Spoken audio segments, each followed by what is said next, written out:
Sorry, the Fusion's getting a bit dirty, but I had a request to do a door thunk video, so here we go. All the windows are closed, sunroof is tilted open. Whoops.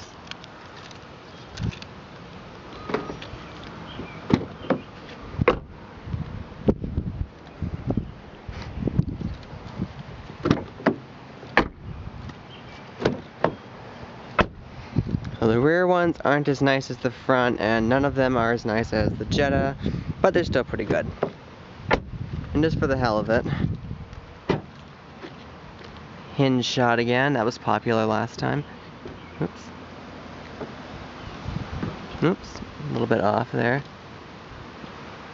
I love these space-saving strut hinges. Alright. Trunk gives you a nice solid thunk. Whoops, goes up too fast. There.